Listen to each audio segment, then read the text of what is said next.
Greetings all, Fanny here for Gemini's weekly message, or weekend message, apologies. Okay. Gemini, you have quite an interesting array that came out. The first card I want to bring up to you is the Moon card. This has to do a lot with the unconscious, subconscious, and emotional sides of yourselves. Your Gemini might even be your moon sign. And what I mean by that is that so many of us only know the sun sign based on the month that we were born. For example, I am a Taurus sun because I was born in May. This could be your Gemini moon sign because you also have moon, rising, and planetary bodies that all have zodiac signs applied to them. Your sun, moon, rising helps you figure out and basically understand the unique recipe that you were created with. And if you want to know how to read those, there are wonderful websites. All you have to do is find your date and time of birth, like the location and time of birth. And there are some amazing websites that will bring up your astrological chart that will tell you exactly what the stars were doing when you were born. And reading through that, you might find a lot of things actually make sense.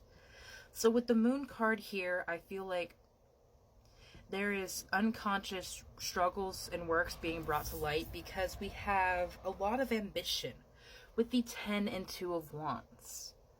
Now, very diverse ends of the spectrum, as well as energies. The 2 of Wands is someone who is ready to embark upon a new journey that has a plan in mind. The 10 of Wands is someone who is actively making that plan a reality. The 10 of Wands can often be seen as overburdening, but you do have to do work to create that home, that structure, that castle. If you want it, you have to do work to make it happen. And so that's something that people overlook when they see the 10 of Wands. They just see the burden and they don't see the stability. You have the King of Cups that is coming out for you. And I love that because masculine emotional understanding is something we need a lot more of.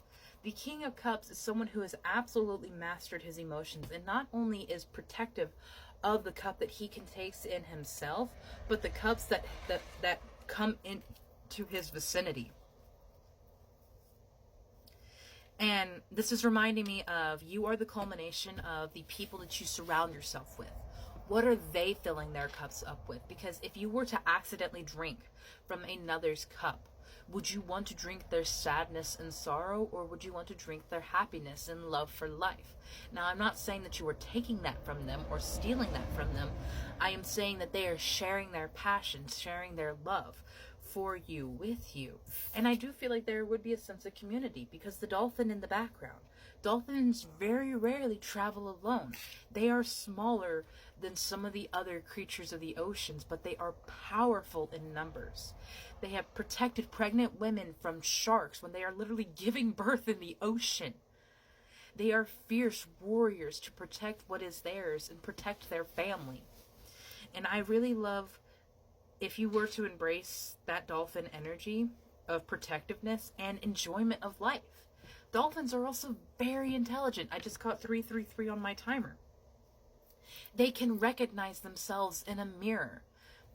They are also one of the only creatures that engage in sexual activities for pleasure, other than just procreation. They enjoy life, and I want you to do that as well. The Hermit, the Nine of Swords, and the Five of Cups all came out in reverse. This is not someone who is allowing themselves to enjoy life.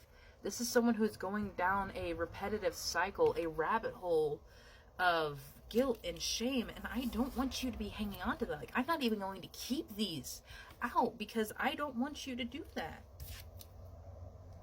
Yeah, Nine of Cups. You can have stability. You can have understanding. And I want you to try to work for that. Of course, it's your life, though. I can't make you do anything. I can only help be a guide to you and show you how the cards are coming out. You have the Dragon of Power that is coming out for you.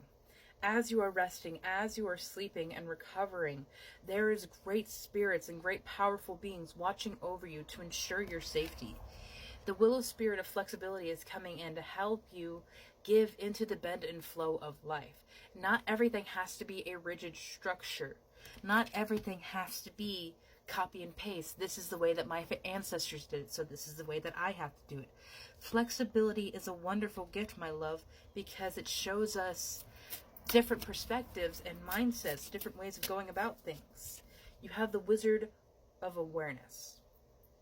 No, Wizard of the Woods. Wizard of Awareness is another deck. Focus, though. Focus on what it is you are working on. Focus on what it is you want for yourself.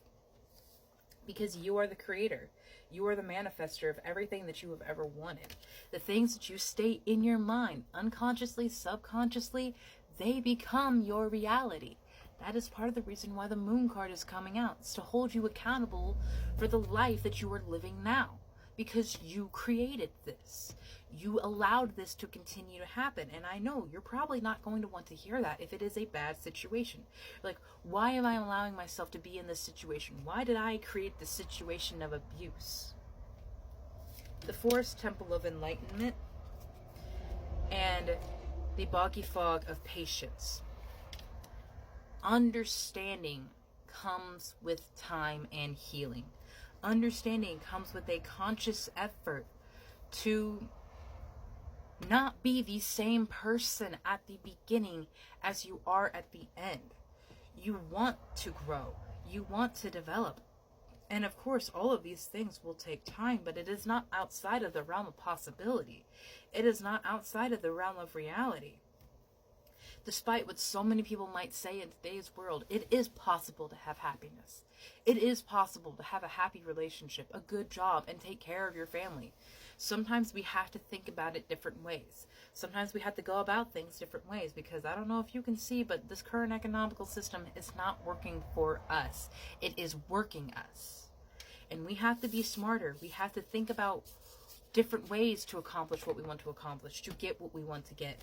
We have to think about alternative routes and different strategies to reach the goals that we want to reach. But Gemini, it is not outside of the realm of possibilities. The self-limiting beliefs that you are claiming are working against you, because when you state, I can't do that, I don't need to do that, I don't want to do that, you are closing those doors to ever being a possibility. The words I can't are singularly the worst things that you can say energetically. You're stating that I want nothing to do with that. I can't deal with it. Do not have the capacity to accept that. Even though it could be something so beautiful and amazing, you're still like, no, I can't. Because you don't believe you deserve more. But I am here to tell you, as someone who has worked through this herself, working through this herself, you do deserve happiness. You do deserve love. And I'm sorry if no one has told you that before, Gemini. I will be the first to say, you are worthy of love, you are worthy of respect, and you are worthy of happiness. Have a beautiful day, my love.